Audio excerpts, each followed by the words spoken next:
All right, it's finally time to make our code interactive.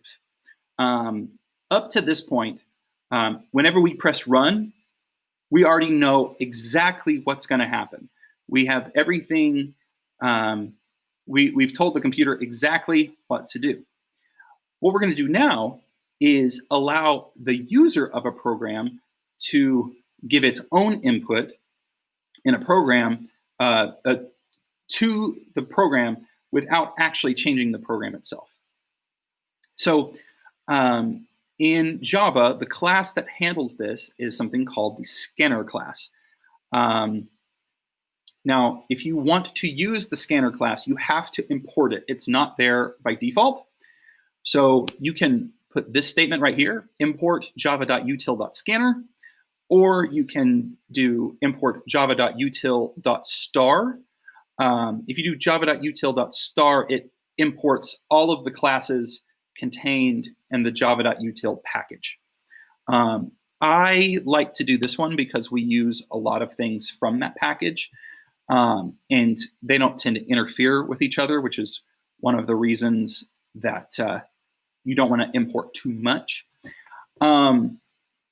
Once you've done that, you need to create a scanner class object. I am not going to explain this. This is something that you need to just type in. I will explain it more later on, okay? We're making a scanner class object called scan, and this is the code that's required to do that. Once you have that object, you can ask for user input.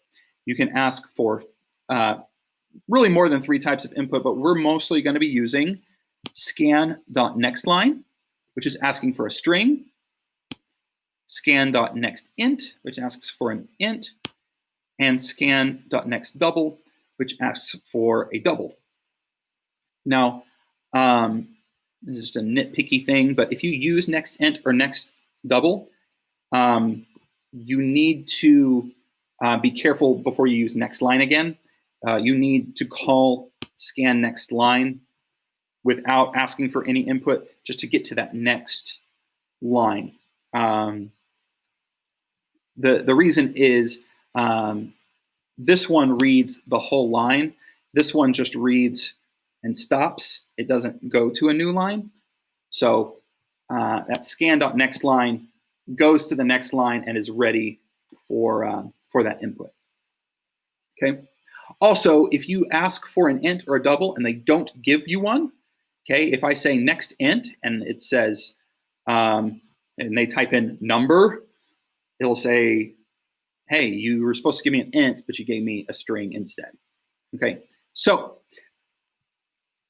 let me show you it in action. So here's my import statement. Here is my scanner class object that I called scan. By the way, you can call that whatever you want, but whatever you call it, you have to use every time.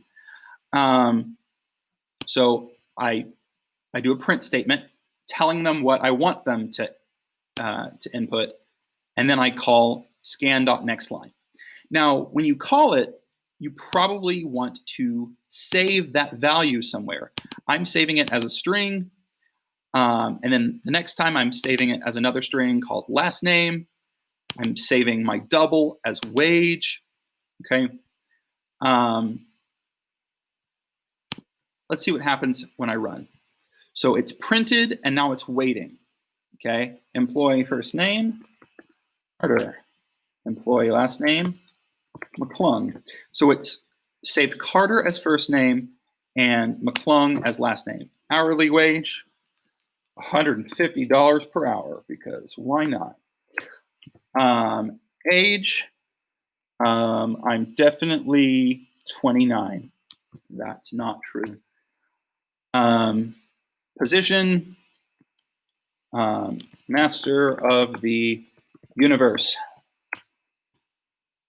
And so now, all of these variables that have been saved are being printed out. And now our program runs differently depending on the user input. So this is going to make our programs a lot more dynamic and hopefully a lot less boring. So there you go.